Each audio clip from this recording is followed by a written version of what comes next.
So good afternoon, everyone. Thank you for attending today's event, the University Chair Lecture Series featuring Ahmed Abbasi, the Joe and Jane Giovanni Professor of IT Analytics and Operations. This is the second event in this new University Chair Series, which is an important way for us as a college to recognize, be inspired by, and celebrate how our faculty grow the good in business through their impactful research that is relevant for both business and society. So last November, when I introduced Mike Grant for the first University Chair talk, I started by thanking everyone, like I did today, at a busy time of the semester. Well, I think that today is even a busier time of the semester. So again, I very much appreciate all of you being here.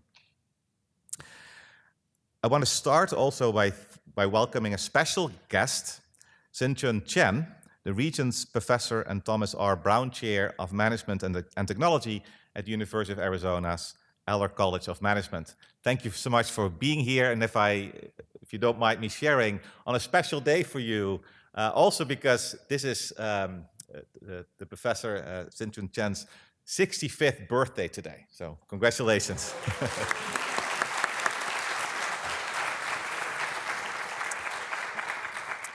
Professor Chen is the director and founder of the Artificial Intelligence Lab and was Ahmed's dissertation advisor. So welcome, Professor Chen.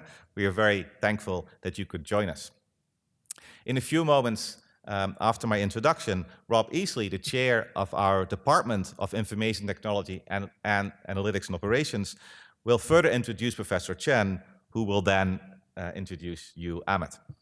I will do a little bit already. The title of Ahmed's talk today is A Journey Towards Human-Centered AI, in which Ahmed will share his 20-year journey from machine learning towards human-centered AI. This journey includes how Google Scholar nearly ended Ahmed's academic career before it had even started, and how both Shakespeare and Alexander Hamilton helped Ahmed advance the state-of-the-art for sentiment analysis and natural language processing. Very intriguing. So Ahmed joined Notre Dame only a few years ago in 2020. And even during his short tenure, your career has not just had a running restart, but really has been a gallop. And so we're very proud of you and so grateful that you joined Notre Dame. In addition to serving as the Joe and Jane Giovanni Professor of IT Analytics and Operations, Ahmed is also the co-director with Senior Associate Dean Ken Kelly of Mendoza's Human-Centered Analytics Lab, or HAL, which seeks to better understand the human condition in the context of our digital lives. Ahmed also is the inaugural academic director of our PhD program in analytics, which, as a historic first in the college, started in the fall of 22, together with a PhD in management. I'm so grateful to you, Ahmed, for your leadership and generous service to the college, and in particular to our doctoral students. Ahmed's recent research themes include topics of great general public interest and concern, such as analytics for social good, the role of AI in supporting public health, and the use of machine learning for enhanced decision-making and policy outcomes. A prolific researcher with nearly 10,000 citations, published more than 100 articles in journals and conferences, received more than a dozen individual and best paper awards, served as senior and associate editor for top journals, editing special issues, etc. His work has been funded by more than 15 grants from the National Science Foundation and from industry partners such as Microsoft, eBay, Deloitte, and Oracle. Ahmed is also the recipient of the IEEE Technical Achievement Award, the Informs Design Science Award, and the IBM Faculty Award. So we're very honored today to recognize Ahmed's great contributions, and I now invite Rob Easley to come up and introduce Professor Chen. Thank you.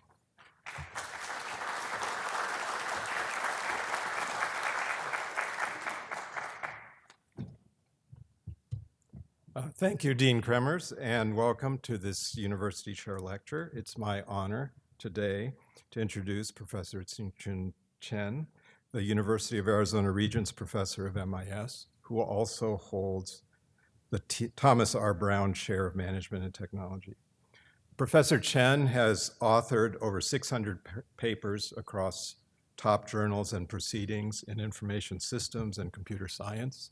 By the end of this year, he will surpass 50,000 citations on Google Scholar, the thing that almost killed Ahmed's career. And that places him near the very top in both of those fields. Professor Chen is known for his prescience.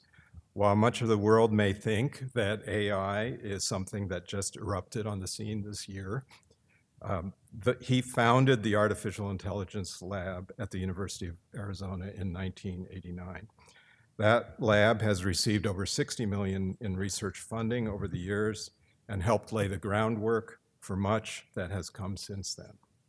Most important to us, Professor Chen has supervised 39 PhD students now, and we were fortunate enough to entice number 22, Ahmed Abbasi, to join us in the ITAU department, thus bringing Professor Chen's AI legacy to the next generation here at Notre Dame.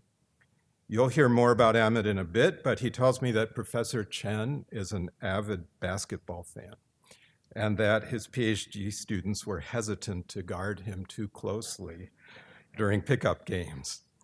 So if you ever hear of him dunking on his PhD students, it might be meant literally. Ahmed also reports that Professor Chen is a dedicated family man who often had children's books with him at work, and thus his PhD students were able to keep abreast of what his children were hearing at bedtime stories. As you heard, this turns out to be Professor Chen's birthday. He's often celebrated with adventurous travel to places such as Morocco, Tibet, Azerbaijan. So South Bend can proudly thus celebrate joining a select list of exotic destinations. Please join me in a warm birthday welcome for Professor Tsinchun Chen.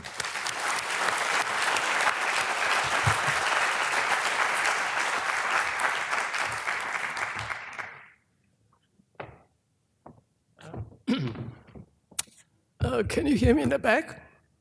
Excellent. I have terrible voice, especially when you become a senior citizen. So nothing to celebrate about, but it's a great occasion for me to come here to celebrate the success of one of my former students. I feel honored to be here. I got to torture Dr. Abbasi for about 4 years. Right, so in my torture chamber for 4 years, from 2004 to 2008, but great accomplishment. I have 2 slides to introduce my former students. The first slide is really trying to put our research in the context of the current society. So this is really what we do. So we do big data, we do AI, we do web. And when you see the left-hand corner, you can see the various kind of web development, surface web, social web, AI web, and of course, AI is very important. I began my academic journey in working on surface web, Google. So I was doing Google kind of work 4 or 5 years before Google. But I'm a little bit too ahead of my time. But at the same time, I developed my lab in 1989.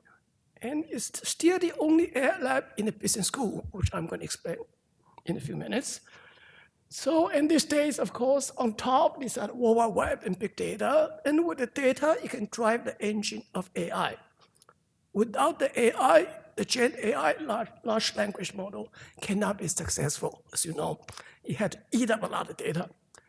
So data has tried the development of AI over the past, I'll say the deep learning is about 6, 7, since 2013, 14, about 8 to 10 years now. The diagram in the middle, these are the various large language models on a global scale. It's not just in the US, it's in Saudi Arabia, it's in China, and so on. So that's what we do, but AI is vast. We don't do image recognition, we don't do autonomous vehicle. So what do we do? So the second slide.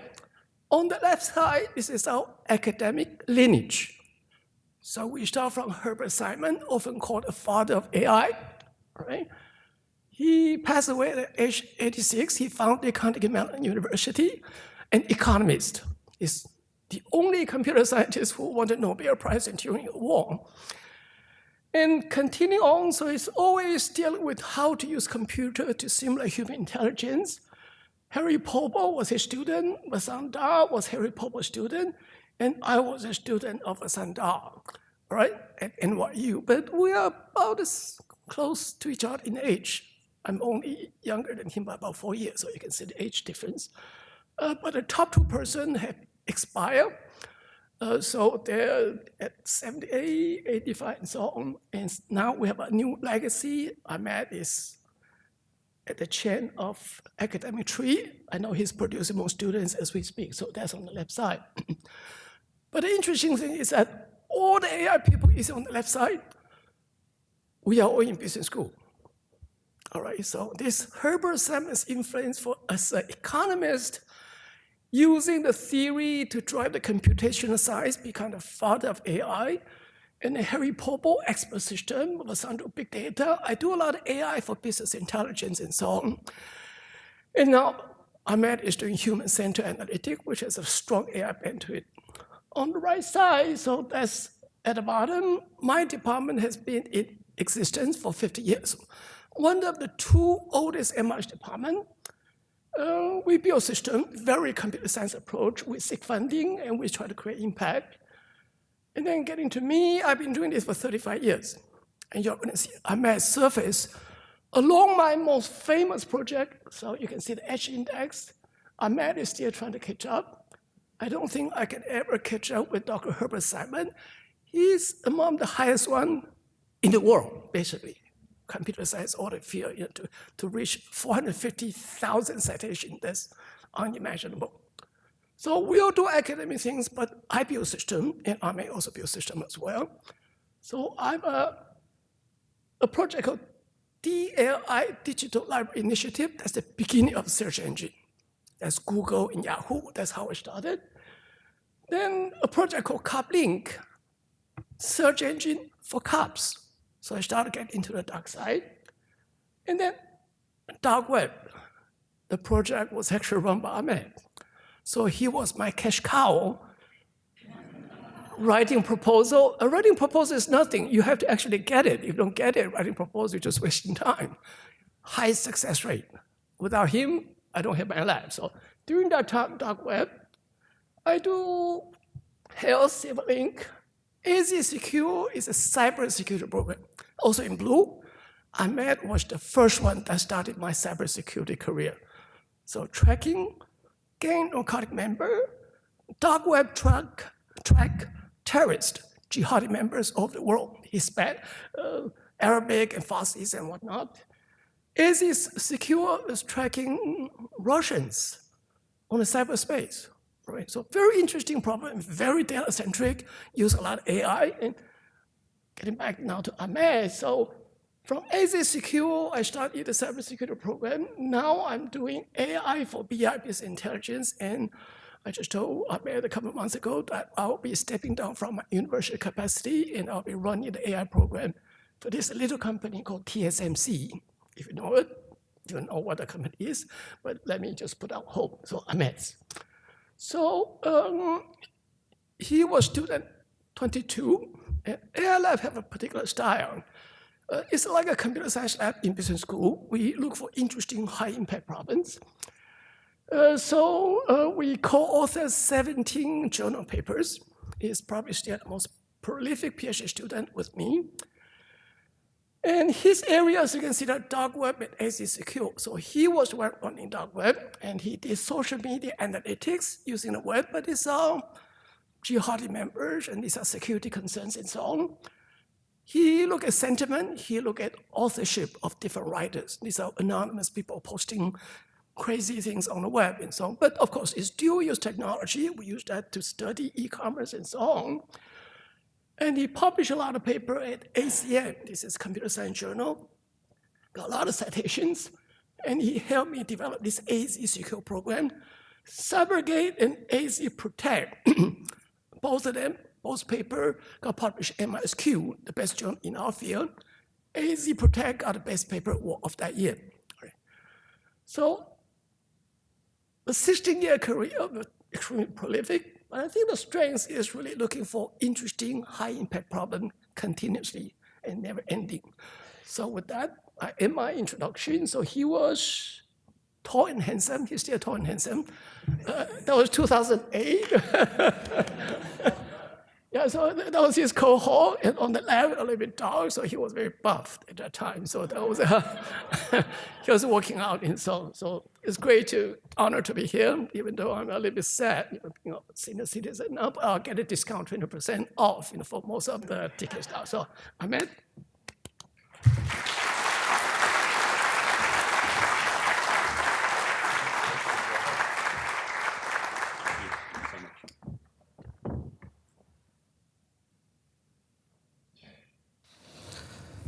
I got a little too excited with them describing me there, and I knocked my mic off. Right.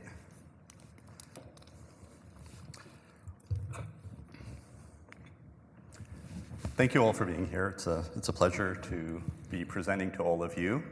Thank you, Dean Kramers and Rob and Sinchen for those interesting words and introductions. If you might notice, Mike Krant gave a really, really interesting talk in the fall for those of you that were here. Those are some big shoes to fill. And so I did something that tenured professors probably ought to not do. I tried to be proactive. And, I started training, I did some preparations, and I actually ended up spraining my knee this last weekend. And I tell you this because if you see me limping up here on stage, I don't want you to get the wrong impression. I don't want you to think that my journey towards human-centered AI has run me ragged. That is not the case. It's been a wonderful journey, one that I look forward to sharing with all of you. So as I was thinking about what to talk about, my journey with research, well, really research involves theory and methods and what we do with that, right? So what do we do with the theory and methods? In my case, most of the theories I've used come from language and communication, and psychology and HCI and so forth, right? And methods, I'm very machine learning driven, as Sinchen said eloquently in his introduction, mostly statistical learning and more recently deep learning, right? So that's sort of what I do. But what I'm going to talk about today is really that application of those theories and methods and how I went from, trying to understand the human condition, initially with NLP or natural language processing as we call it, then user modeling, and more recently, behavioral analytics. I want to be mindful of the fact that the best part about these public lectures is the reception after the public lecture, right? That's where the food and drinks happen. That's where you get to hang with Craig right there. Thank you for coming, Craig. And so I'm going to try to be mindful of time. I've tried my best to, but it's hard. We're academics and we like to talk. So I've got about 5 short stories that I want to convey. Each is about 10 minutes long, and it's sort of trying to make it fun and focus on my journey from AI towards human-centered AI. So without further ado, let's get into it. And as Sinchen said, for me, it all started back at the AI lab. The top image here is the actual slide design when we were in the lab. That's what we used to use. And the bottom one is from a celebration we just had about a month ago in Tucson for the 35th anniversary. Pretty big deal, this lab. I mean, it's done phenomenal things, and I'll talk a little bit about it because it's really shaped my view of the world, and I'm very grateful for that experience. So some of my students know I was working on Wall Street, and I was doing my MBA, working full-time, and I just got really interested in the work I was doing, which related to fraud detection. We were looking at the time at letter of credit operations and wire transfers, right? So these transactions where there's a lot of fraud. And we started realizing that the standard approaches for detecting this fraud using these rules didn't work because guess what happens? Fraudsters adapt to your rules, right? You have rule set A, they come up with playbook B, right? So we started using machine learning. And this is when machine learning was not really cool at all. We had to whisper, we were saying, we're using machine learning. And as I started doing this, I started realizing that I wanted to go deeper. As the language models like to say, I wanted to delve deeper, right? And I started looking around, and I realized I started enrolled in a graduate program in New York in operations research, and it wasn't satisfying. So I decided I wanted to get my PhD. And right around that time, the AI lab was all over the news in a positive way. We have to put that disclaimer out there always.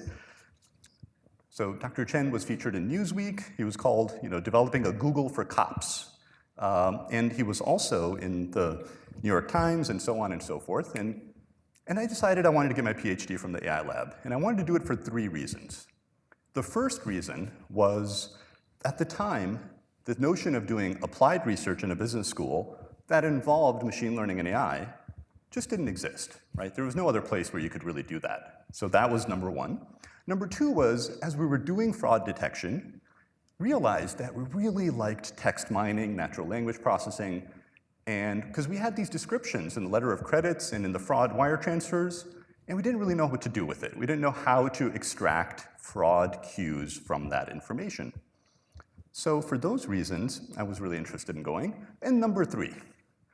So if you look closely here, right here, this picture, you'll notice that Sinchen is sort of standing like this. He's like, looks like an Avenger. He's like, criminals, I will not be intimidated, right? Which I thought was really cool. But if you look even closer, you realize, you can see that he's standing in front of a slide, and the text is right there. It's on his suit, and some of it's even on his face, right? And so I thought, wow, here is someone who can stand in front of this bright projector, and he's not squinting, and he's not blinking. That's the kind of person I want to get my PhD with. Awesome picture, by the way. Do your worst, criminals. So I thought I wanted to move to Arizona, and of course, you've got to run stuff by the boss. I'm actually really nervous today. I've given lots of talks. I think this is my 4th time on this podium, but this is my first time my wife is in attendance. So Saba's right there. Saba, raise your hand for a second. Thank you for being here, Sabi. And, we had just gotten married that summer, and we had never lived west of Chicago. And so we have a lot of family in Virginia. Saba was gracious enough to join me on this journey, and she's been with me every day. And thank you for being my better half, or today, as I would like to say, she's the good knee in this journey, right? Thank you, Saba, for all you do. So, AI Lab. AI Lab was amazing. It was a master class, I believe, in research at scale, operational excellence. We've heard about the roughly 40 PhD students. You're looking at number 22. We were very personalized with our names. We got numbers, it was great. We had over 100 master students, with thesis-oriented master students. We had, every year, it was an annual expenditure, $1.5 to $2 million, it seemed. And this is back in when stipends for grad students were half what they are today. So this is big money back then. Oh, I thought it was over 100 million in sponsored research at this point. I mean, it's a lot of big-time grants, projects, and so forth. So when I went there, it was about 50 people, right? So we had students, we had master students, PhD students, we had research scientists, we had postdocs, we had lab directors, co-directors, and we also had software engineers and graphic designers. So this is an example picture from when I went there with all these people. And what was really forward-looking about the lab was the talent acquisition process, right? So they even were good at identifying the future generation of lab people pretty early on. So it was neat. There was these Friday seminars where you would not just talk about research. We had a PhD presentation every week because we had so many students. We also presented on real-world problems like, how many of you are familiar with the show Breaking Bad? Right, so Breaking Bad is about the meth problem in the southwestern United States, right? So we were actually trying to use machine learning at the borders at Nogales and Tijuana to detect drug smuggling. And it's a problem that's very challenging because, there's so much traffic flowing for work and commerce. How do you not disrupt that while trying to also prevent, drug flow? So we would hear about these presentations on a weekly basis. It was great. And we had some pretty cool people in terms of, think about it, the people, as I look at their careers, where are they now? We had provosts and deans, people that are now, not then, of course, they were students, but now they're provosts and deans. We have people that have won very prestigious grants, as well as people that are NSF program directors for significant AI research programs. We have multiple people that have won career awards and best dissertation awards. Oh, we could have a whole slide on Silicon Valley. I picked two people here. Those are TJ and Nicole, because they carried me in my PhD coursework. So I wanted to thank them for that. But we had a lot of people go to the Silicon Valley and all the top companies and startups.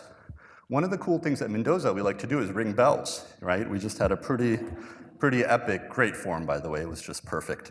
Well, one of my colleagues, Ben, his startup raised $100 million, and they rang the bell on the New York Stock Exchange. Zan Huang, tenured professor at a top business school, and decided to go run a $100 million hedge fund. So you had these people that just did a lot of cool stuff. But at the same time, it could be a pretty challenging environment, right? The graduation rate for the lab was actually under 50%. So meaning the PhD students that started, less than half finished. Some of that had to do with Silicon Valley, poaching our talent, but it also had to do with the fact that the faculty said, look, we're gonna give 100%, and we want 100% in return. And that wasn't easy. And this is where my academic career almost ended before it had even begun. The first semester in the lab, we had to build a search engine in Sinchen's seminar class. He taught a very popular class. We'd have PhD students from all over campus. And of course, the AI lab students had to bring it, right? Because we had to look good in front of these other students. And we had to build a search engine. Now, building search engines is not that easy. And our idea, it was myself, one of my lab mates, and one other person. Our idea was to build an academic search engine, because we're academics. That's what we should do, right? Now, you'll notice I fortuitously and coincidentally used Penn State colors here. Craig, right? Good looking out. Because at the time, the only search engine was Sightseer. Sightseer was developed at Penn State. And so we said, well, you know, it's Penn State, it's a good school, but maybe we could do better. Craig's nodding his head, sort of. But boy, did we underestimate how much work it goes into building an academic search engine. Because, you know, search engines you have to collect everything, and you have to index it. And when people search for it, the results need to be good. They need to get value from that, right? And the part we didn't realize was extracting information from PDFs in 2004, not very easy. So we had all kinds of challenges. And we were supposed to present right after Thanksgiving. We worked on it, we did the best we could, and we said, you know, we're just gonna own up to the mistakes. And by the way, one of the challenges is, it's actually hard to know how bad your search engine is, because you're talking about millions of documents, right? So if you retrieve a 500K, is that good, is that bad? I don't know. So we said, we're just gonna do what we can. What could go wrong? It's all good. As it turns out, 3 things could go wrong that really did. First of all, we underestimated that when someone is constantly referred to in the news as, with Google references, it's Google for cops, the Google of our time, they really know their search engine stuff, right? So we're not gonna be able to pull a fast one on Sinchen. That was the first mistake. The second mistake was the class right before Thanksgiving, and this wasn't really our mistake, it was just something that happened. One of the other teams presented, not AI lab students, and they weren't very good. They didn't deliver on their prototype. And so Sinchen was like, hey guys, you didn't really do what you were supposed to do. You were supposed to build a prototype, you didn't do it. So I'm not thrilled. After Thanksgiving, you're gonna see how it's really done. One of my teams is presenting, they're gonna show you. We looked around, is he talking about us? He was. And third, you know, you can call me paranoid, but I'm telling you, Google's had it in for me. We've had a long relationship here, and it's not been pleasant.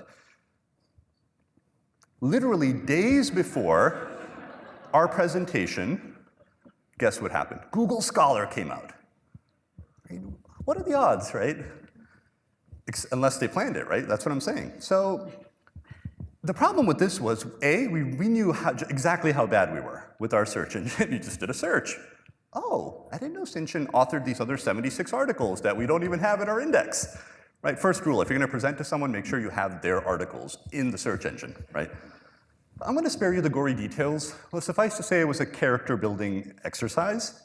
And I thought, oh boy.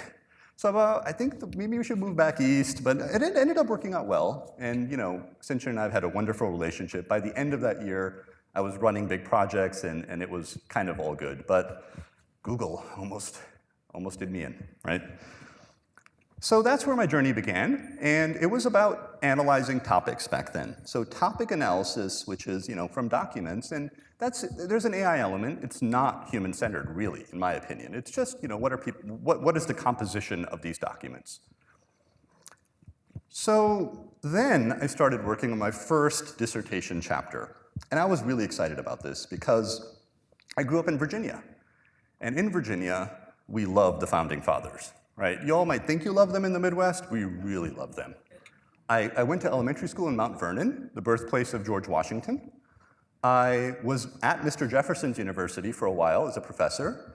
And when I was there, I lived right up the road from where James Monroe's house was, right? And so when I was really excited about the Founding Fathers and what we could do with this. And as it turns out, how many of you have heard of Hamilton? Raise your hand. All right.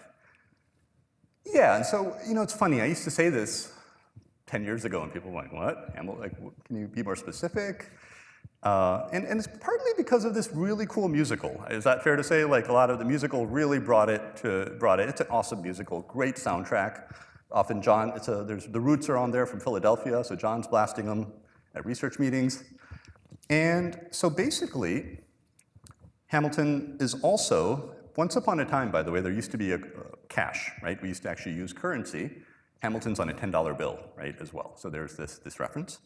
And Hamilton is really famous for many things. One of them is him and James Madison wrote many of the Federalist Papers, right? So there are these 85 articles, which really were debating government. Should we have big government versus state government? Something that's still very relevant today. We see it all the time. And in these 85 Federalist Papers that they wrote, and John Jay also wrote, 3 of them, there's a dispute. The dispute is 12 of these articles, it's unclear who wrote them. And this mystery has fascinated historians and linguists and experts for many, many years. And it's not something unique to the Federalist Papers. It actually goes back to Shakespeare even, the true identity of Shakespeare. And so how do you resolve this? Well, it turns out you can analyze the text. And right up the road here, just 100 miles from us, is the University of Chicago, where in 1963,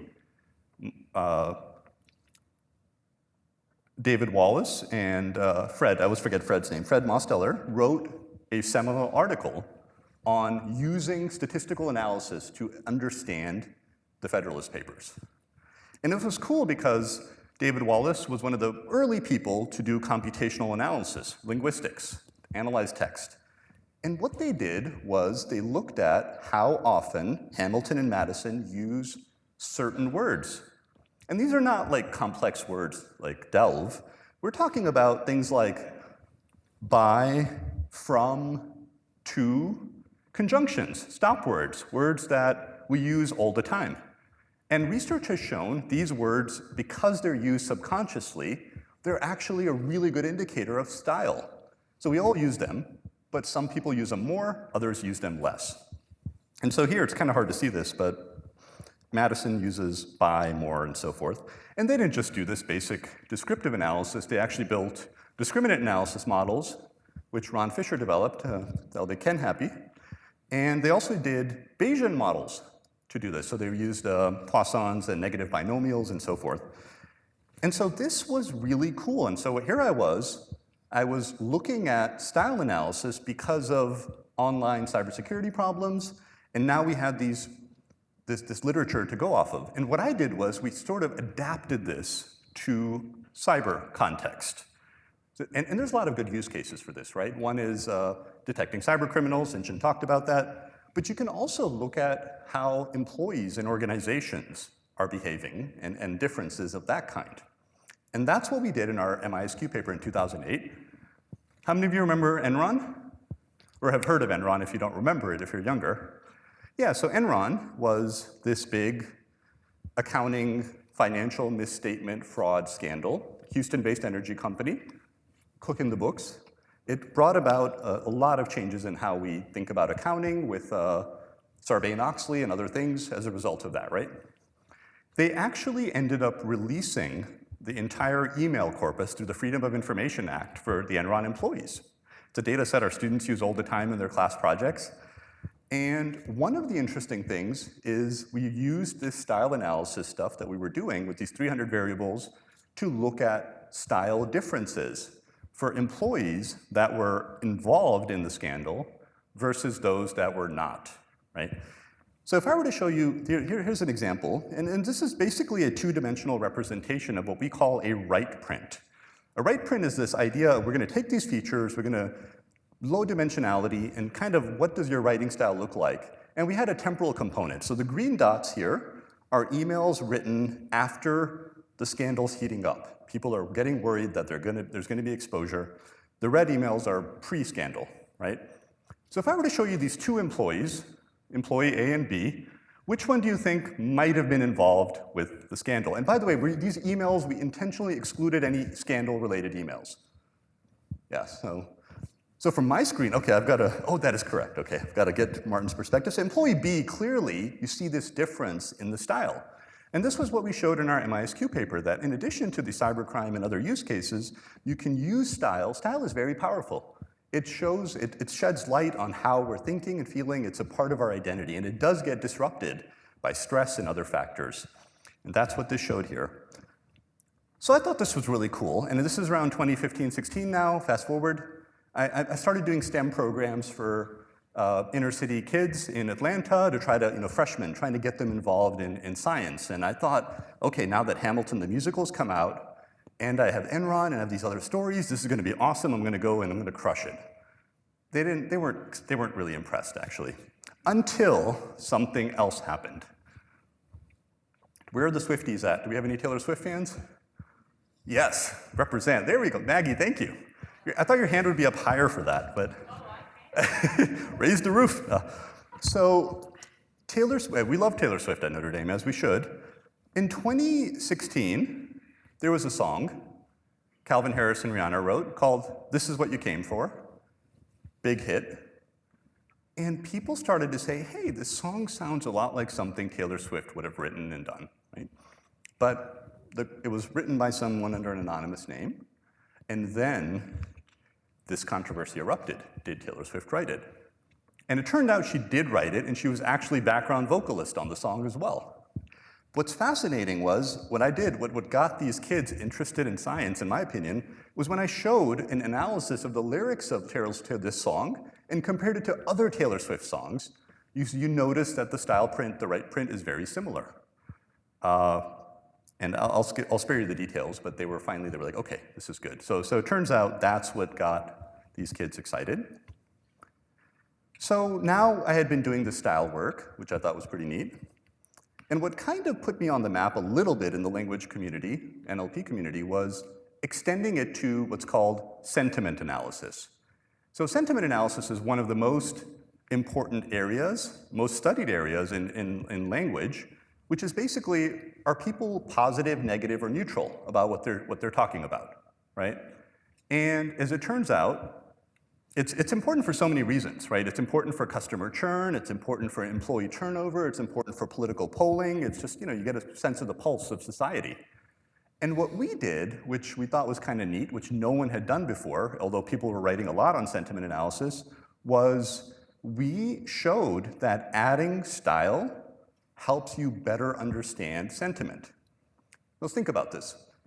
If I'm really angry, how is that going to impact the length of my email? Any thoughts? Some say shorter. What about really long, much longer too? Yeah, exactly. It goes either really short or really long. It's almost like a bimodal distribution, depending on how angry you are, right? That's just one example. Use of caps, punctuation, certain words we don't repeat here, those are obvious. And so we applied these ideas. At the time, there was everyone was looking at this movie review data set from IMDb. That was like the ground truth everyone had to test their models on. And in 2008, one of our chapters, we did this little dot right there, and we had the best results over the last 6 years, just adding style to sentiment. And we did it with other contexts, and we found this was really powerful. And for about 3-4 years, that was actually the best thing out there. No one could beat that. And then deep learning came around and crushed us, but that's okay, right? Such is life. So that was our story about how Hamilton and these folks and the stuff. And some of those features are the same ones that were used to study the Federalist Papers. Average length of a sentence, things of that kind. That very powerful for sentiment. So my journey now had style and sentiment, and I felt like I was starting to get more human-centered, right? We're starting to think about things that humans would think about and experience. And then this caught the attention of a lot of big companies, one of which was the largest telecommunications provider in the US. So Telcorp, as I just said, one of the largest telcos in the US. That's a fictitious name, of course, and the reason for this is, by the way, I get excited and start telling stories I'm not supposed to, and I find that rather than not telling the stories, I just change the name. And reception afterwards, I can give you the lowdown. So they have a 20-plus member monitoring team with their telco, and they process over 5,000 messages an hour, right? So social listening. And this is something that became really, really big around 2010, and has been between 2010 and 2016, every Fortune 1000 company started their social listening platform, right? So here's examples of ones from Dell and Gatorade, right? And here I asked GPT to generate the social listening platform for this Telcorp. I thought the prompt was funny because I was really worried that I was going to divulge information about them, so I told it not to add it to its language model, so that hopefully it'll honor that and we're all good. But this is very similar to what it actually looked like. So this is a big command center. And with this, they did this big press release. Their CEO talked about how they spent $50 million on this thing. It's like a big, big investment. But then something really interesting happened. Fall of 2012, they introduced higher internet speeds. Sounds good, right? Who doesn't? Raise your hand if you don't like higher internet speeds here. Is there anyone? Don't you feel overconnected? I mean, I expected more. We're Notre Dame, come on. Let's not rise above the influence. No, so we all like it. And so the monitoring team monitored, and they said, hey, this looks good. People are positive. Nothing to see here so far. But then, in the next 24 hours, after the initial 24 hours, so 48 hours later, it became obvious that, well, they advertised this high speed for everyone, but it only applied to 20% of the customers, actually. Just a basic marketing error. You shouldn't send out that email, right, or message. Blast it out. So it's poorly broadcast, and so most of us, let's be honest, we have no idea how fast our internet is. But for the few that do, and that care about this, they were not happy, right? And so suddenly this joy turned to anger. So exactly within 54 hours of the initial announcement, they realized that, uh-oh, we have mass exodus, people are not happy. So they overreacted and decided to give everyone high-speed internet for a little bit, which worked out well, I guess, if you're a customer. But what was amazing about this was during those 54 hours, they had 5x increase in customer churn. And does anyone know anything about telcos or mobile or internet service providers? How loyal are you to your... Yeah, so they always have amongst the lowest loyalty, highest churn, right? So these are organizations that don't tend to have a lot of love from their customers. And so when you had this 5x increase, it was $110 million just like that, gone, just for that year, right? Which is a big deal. And that doesn't even include long-term customer value, right? So they've lost these big, big customers. And at that point, they basically asked us to come in. And we came in and thought, ooh, cool, research project opportunity, right? You need those A pubs, this is what we're wanting to do here. And we came up with this idea from the language action perspective, which is a really powerful perspective in theory used in language and communication. It includes the speech act theory perspective, and there's really just two really cool principles from this that I want to talk about.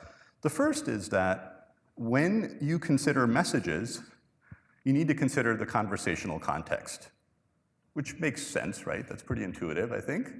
If you have an email thread with 100 messages and you read message number, I don't know, 22, you might not have the full context, right? Unless you look at the other messages around it. And so the other idea is, in addition to what people just say, it's about their actions and intentions matter as well.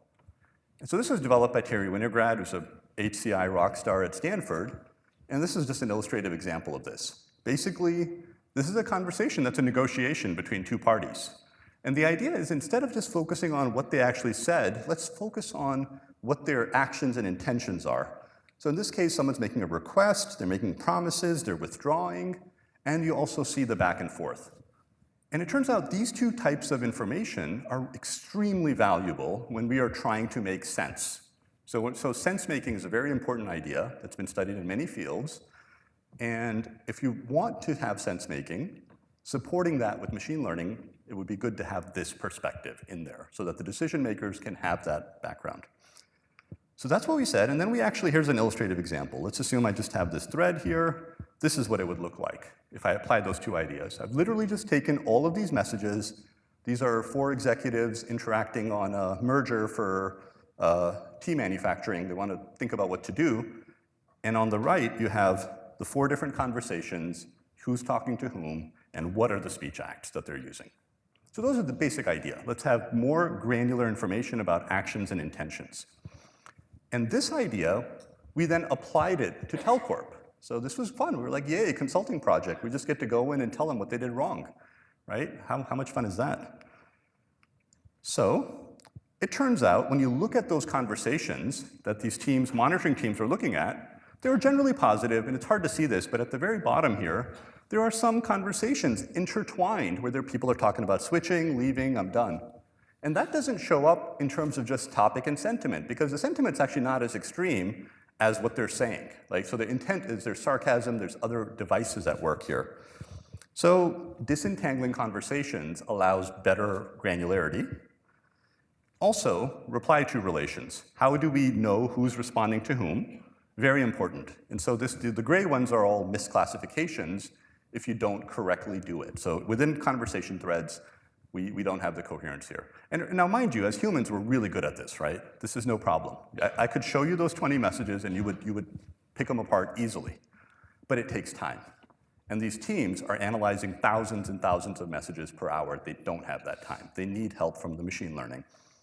Just to illustrate the issue with this right here, let's use social network analysis. So one of the things we really like to do is identify important nodes in our network. Here, we have 2 network representations. The one on the right is what they were looking at because they didn't have the correct reply-to relations.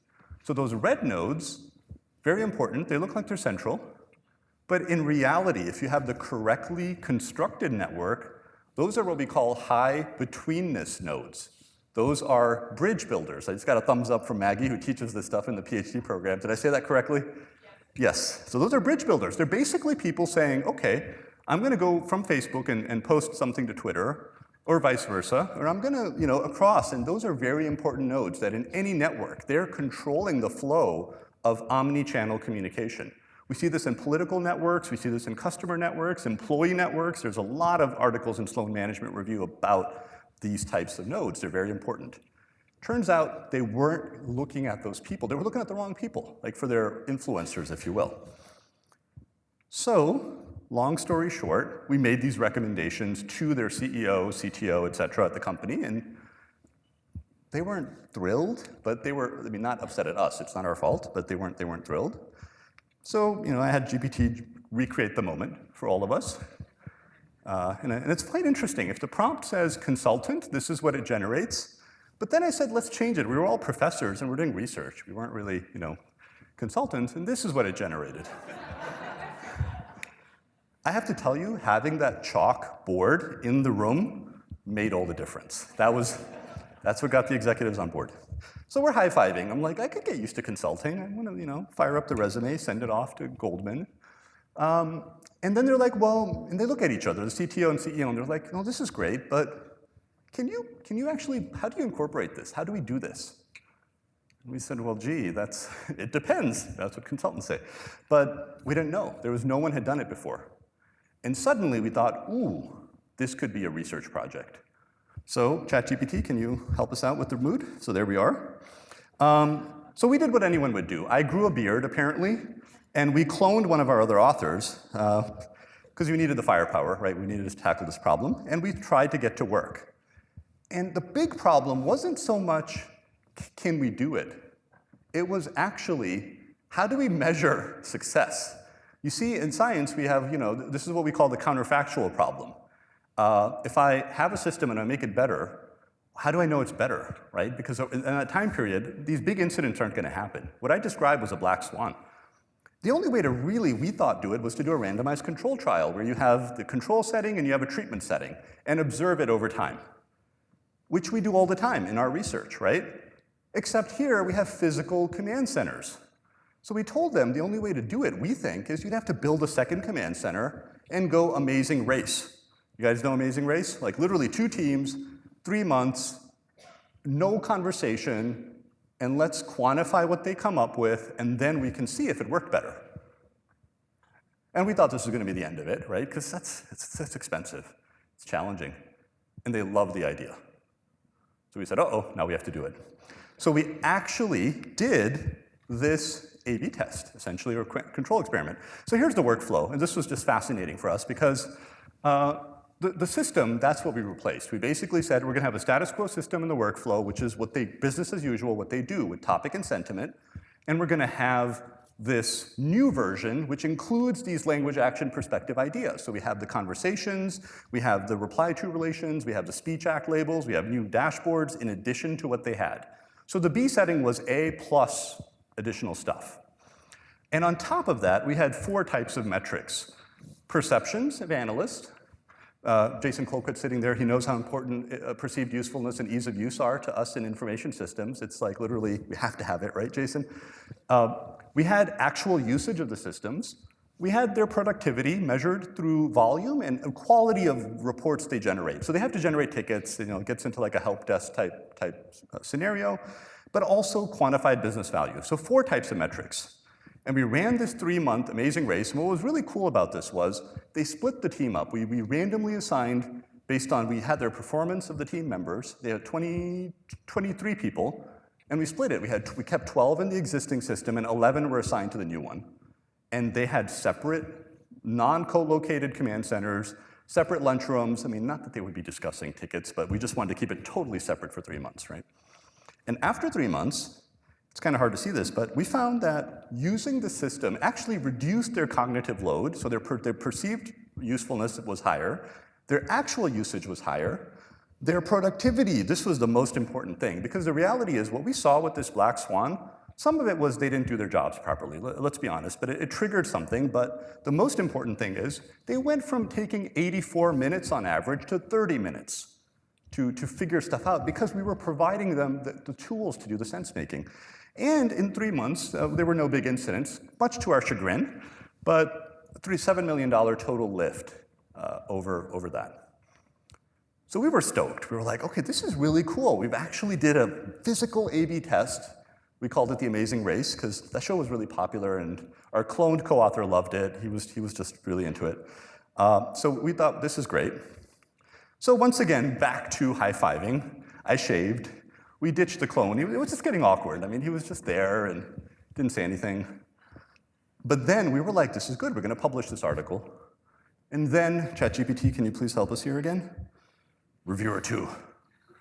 Dun, dun, dun. So it went through about 4 or 5 rounds, and finally it was published in MISQ. So we ended up having a cool publication out of this. You know what was really cool was the executives, the CTO from this company, would email us every few months, like, how's the paper coming along? He was not on the paper, but he was really vested. He felt like we had done something good. And he was so frustrated with this reviewer. It was just really surreal to see that the real world, academics were not crazy. Reviewer 2 is annoying to everyone, even industry people. So now the journey, we had added actions and intentions. And the next step was quite fascinating. We actually went to trying to model behaviors. And in this one, we're going to talk about phishing. Who here knows what phishing is? Everyone should have their hand up for this. Even if you don't know Hamilton, there are phishing websites for Hamilton, by the way. That just brings this presentation really together. But, okay, if I were to show you these 6 sites and ask you how many of these are phish, chances are most people will get at least one wrong, right? So the humans on average are about 85% accurate. And this has been study after study over the last 20 years has found this. And what's funny is all the anti-phishing training we all go through, even here at Notre Dame, Phish Me and other things, it hasn't really moved the needle. So humans were about 85% accurate. Now, in this particular case, these are just pictures. It's a little bit hard, right? Because in reality, when our training, what does it tell us? Beyond the picture, how do we know these are phishing sites or not? What are we supposed to do? I'm sorry? URLs, very good. Yeah, you've passed your last security awareness training, I know, I can tell. That was question 6 on there, for sure. Yeah, so there's all these other things that we need to look at. So these are all fish, by the way. I think Amy nailed it. She's like, all of them. Amy doesn't respond to my emails because she's worried they're fish, so. So she's on the other end of the spectrum. She's not getting fished at all. I'm kidding, Amy. Amy's fantastic.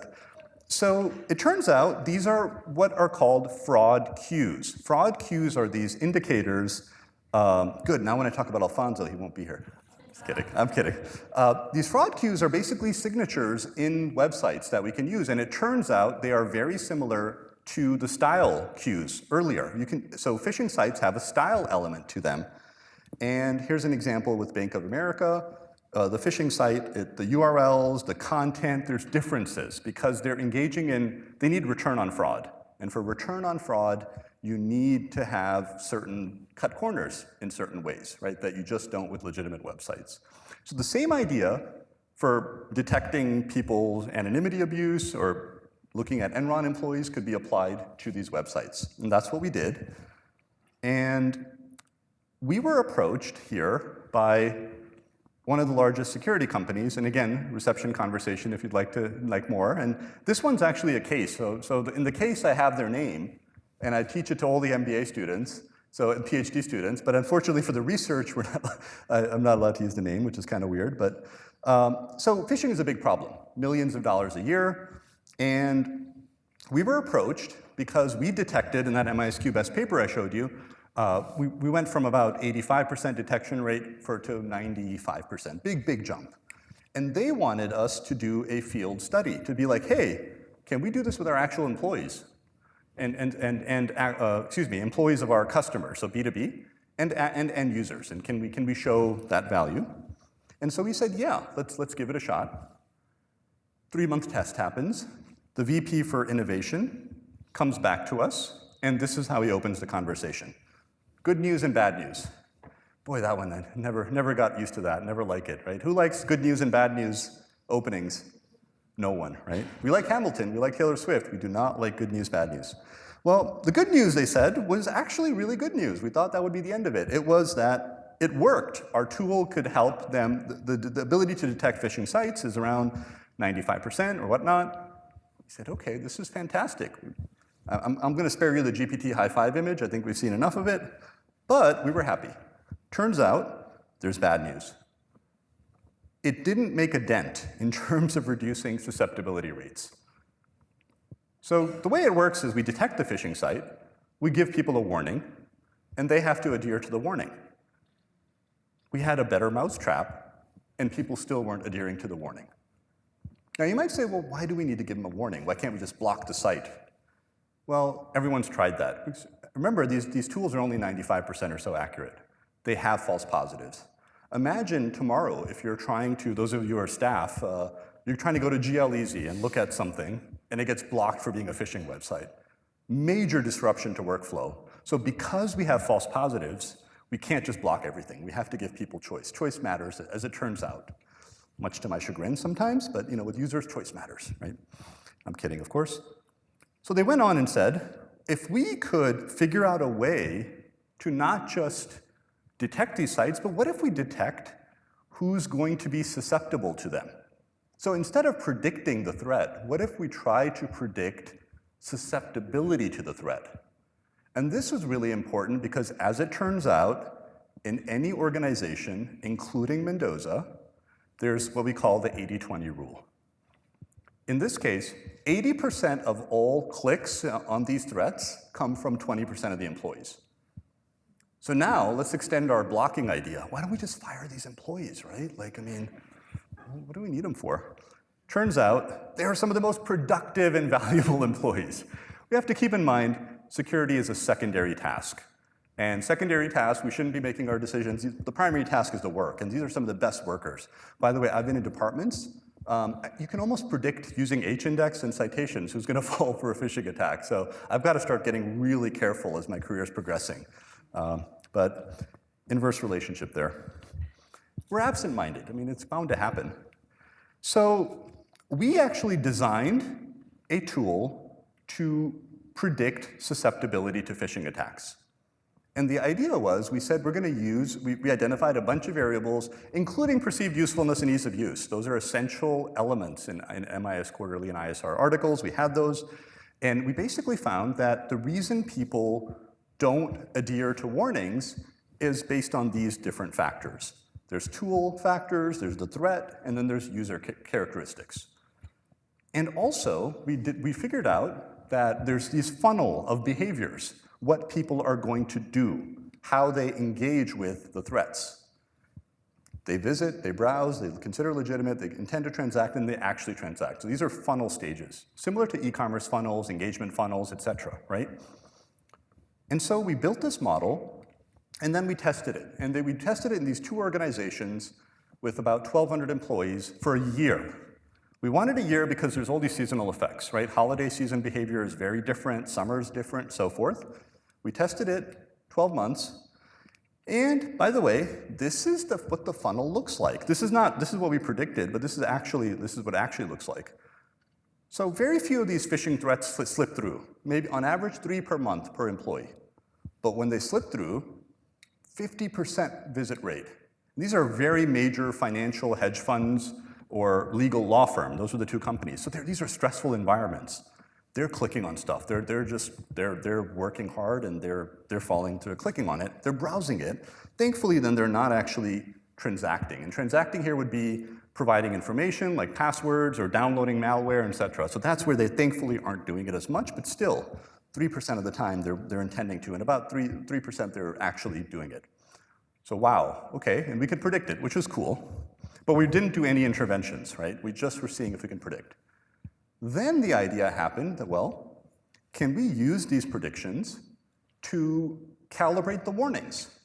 Part of the reason people avoid these warnings is that if I'm not planning to click on it and I get this warning, I'm kind of annoyed. I'm like, yeah, I wasn't going to click on it. Why are you giving me such a big warning, right? So there's this cry wolf effect. There's warning fatigue, right? It's like the fire alarm. If we had false fire alarms, my dorm freshman year, lots of false fire alarms, and after the 10th time, you're like, should I really go outside for this one, right? It's human nature, not a good thing, but it's human nature. So we ran this 3-month follow-up experiment where we had 3 settings for the warning. The first was, if they're not going to visit, if they're predicted as not visiting, we give them the regular warning. If they're predicted as visiting or browsing, we give them a slightly more severe warning. Bigger warning, more visible, and if they're predicted to be at the bottom of the funnel, danger, Will Robinson, like flashing lights, really, really intense warning, right? But we don't want to give that to everyone. And what we found was, by using the machine learning to predict in real time who's going to click on what, and how far they're going to engage with it, and using that to align with their warning, we were able to significantly reduce the funnel. So it went from 50% visitation down to under 30%. We cut it in less by a half. And every funnel stage. And it wasn't just that the prediction, the quality of prediction impacted their behavior. So if I used a different model that wasn't as good, those are what the blue and yellow dashed lines are, the behavior was not. So the funnel correlated with the quality of prediction because it's like I'm calibrating the warning and the employees over time are adjusting their behavior based on my calibration. And if you give them random warnings, they do a little bit worse than they normally would have, because now they're just totally annoyed with the warnings. And this won us the Best Paper Award about 10 years after our first one. So we went from doing just let's detect phishing websites to let's detect behavior and calibrate. So this was very exciting. And so now the journey is almost complete. I could use a drink, I don't know about you all, but we're going to wrap this up soon now. And so we had gotten into topics, style and sentiment, actions and intentions, and now behaviors and interventions. So this journey is almost complete. And now it's time to talk a little bit about Notre Dame. Right? So about 5 years ago, I moved here. And if you recall, I talked about this connection. Sorry, I'm still working on this. The language model's not cooperating, and not quite the I scream, you scream, we all scream from it. It's not, help me out, let's crowdsource this, come on. But, you know, I talked about the founding fathers, and really I was obsessed with these presidents, and, you know, I've talked about George Washington, Madison, Monroe, Jefferson. If we were playing presidential bingo, and let's be honest, who doesn't play presidential bingo? No, Martin! Ah, the Dutchman raises his hand. No, that's fair, that's fair. But also in Indiana, it doesn't, you know, Indiana is not the place we associate with presidents. In fact, fun fact, do you know how many presidents were born in Indiana? It's actually 0, no? I thought it was 0. Oh no, we might have reviewer 2 here. We'll talk offline. It's actually, I thought it was 0. So this is kind of what it looked like for me at this point in my life. So it wasn't complete, you know? So I came here about 5 years ago, and Corey was here, I guess he had to leave, and then and Rob and Nasir, they took me out to dinner, and we went to Corn Dance. Has anyone heard of Corn Dance? It's a pretty cool restaurant here. Well, they happen to have a dish that's called the Sword of John Adams. Why? I don't know. No one knows, it doesn't matter. What matters is that metaphorically, you know, an analogy, whatever you want to call it, I felt like Notre Dame I came here and sort of, it was like the missing piece, you know, in my journey towards human-centered analytics. And I've had the pleasure of being on this stage now maybe 3 or 4 times in the last couple of years. And as I look at it, it's a beautiful auditorium, well-lit, nice brick and mortar. But what makes it really impressive are the people occupying the seats, right? You all are amazing. And we have a great group here. Mendoza is fantastic. We have great leadership. Thank you both, Martin and Ken, for what you do. And we have the best department chair and associate department chair team that I've ever had. Rob, you are amazing. Thank you for all that you do. Yeah. So we've got a good team here, and it's just wonderful. And also, my partner in crime, Ken Kelly. We're both science nerds, so we launched a lab called HAL, Human-Centered Analytics Lab. Everyone seen 2001: A Space Odyssey? Yeah. And the idea is that, you know, we have to think about the unintended consequences of technology. And so this journey I've been talking about, we really were focused on how can we solve these problems with AI? How can we provide value? And I focused on a lot of Fortune 500 company type ones, and we've worked at other big societal problems. Sinchin alluded to that, cybercrime, homeland security, and so forth as well. But HAL is where we really tried to bring it to the next level, right? Because AI has become mainstream, right? It's no longer just, can we do things? As I like to say, we've moved from the art of the possible to the art of the practical, to now we have to think about the art of the valuable and the art of the responsible, right? How do we ensure that we get it right? And this is a very Notre Dame way to think, right? So we've got lots of projects going on here. We have mental health detection.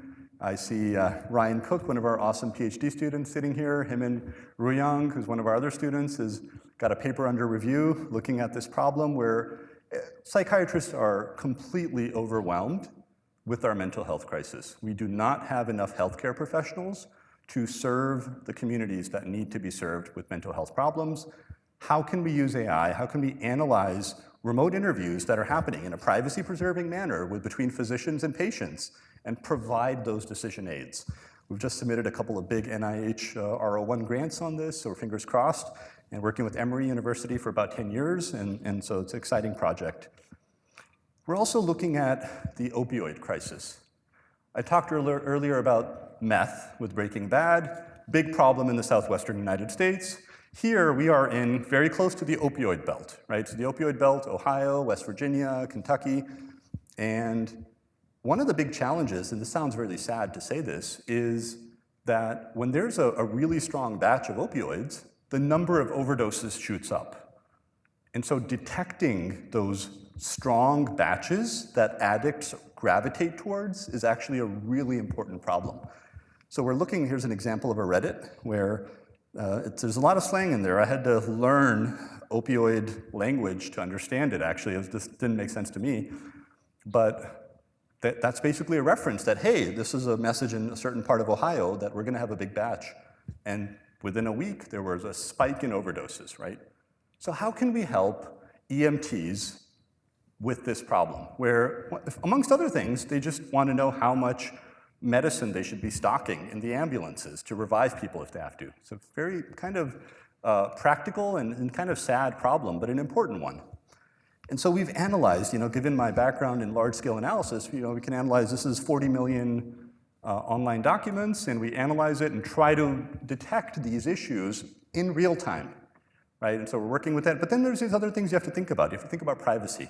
How do we ensure we're not infringing on people? So we have to be privacy by design and credibility. The proportion of online content that's credible is less and less and less every year.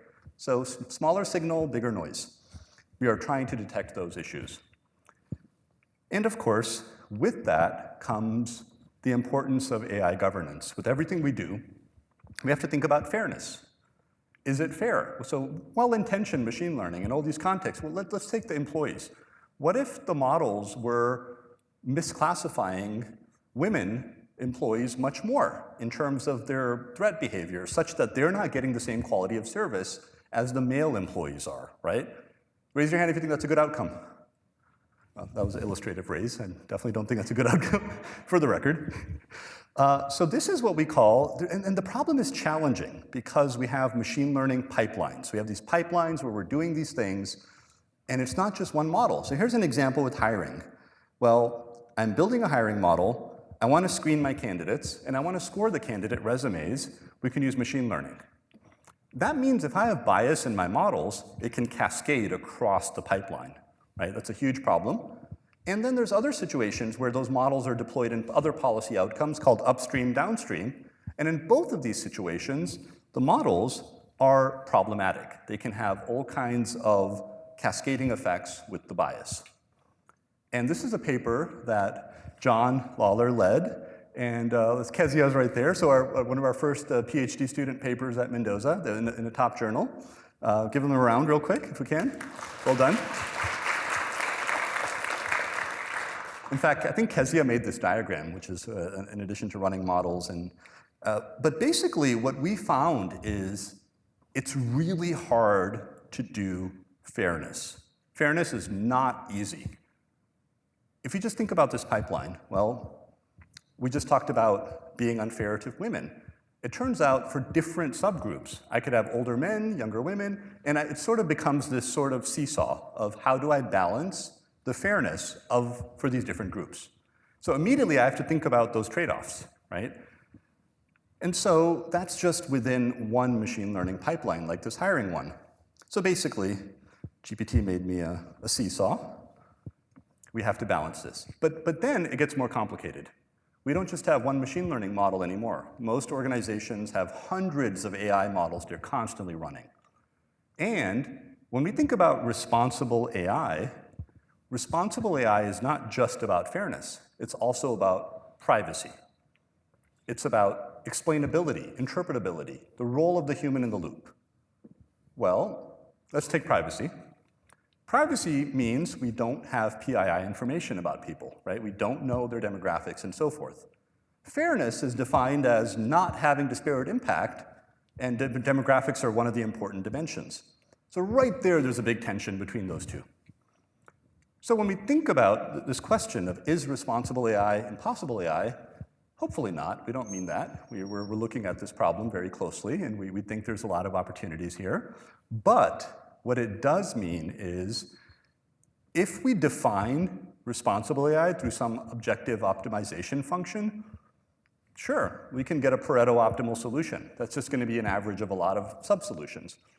But is that going to be aligned with our normative goals, right? That's the challenge here, and that's the open-ended question. So really, sorry to make this a little bit dystopian, I should have had GPT put the sun in there, but this is what we're talking about with responsible AI. How do we balance all these different things that we're working on? And these are the types of challenging problems that we're enjoying working on because they're important. And at Notre Dame, we love to do things that matter. Martin introduced me by talking about social good, talking about responsible AI. We have great students, and these are the things we're trying to tackle right now here at Notre Dame. So the next chapter of my journey is focusing on policy and social good, and we'll see where it takes. So that's basically what I wanted to talk about, and I think I'm on time, so I'm quite happy about that. And I'm going to pause there. Thank you.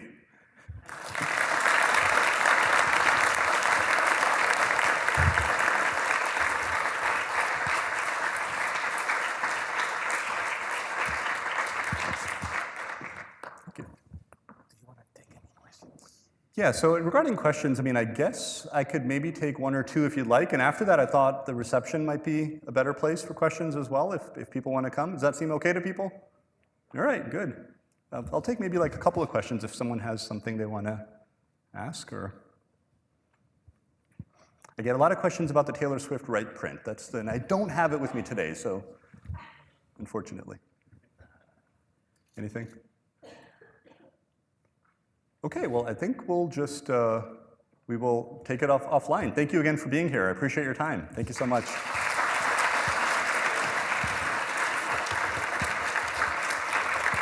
Oh. So, thank you, Ahmed. This is our literal chair presentation to you. Appreciation, and thank you for this wonderful talk. Thank you all again for coming. Thank you, Riley, especially, for organizing Thank you, Riley. as well. And I hope to see all of you outside for a drink and a snack. Thank you. Thank you. Thank you so much.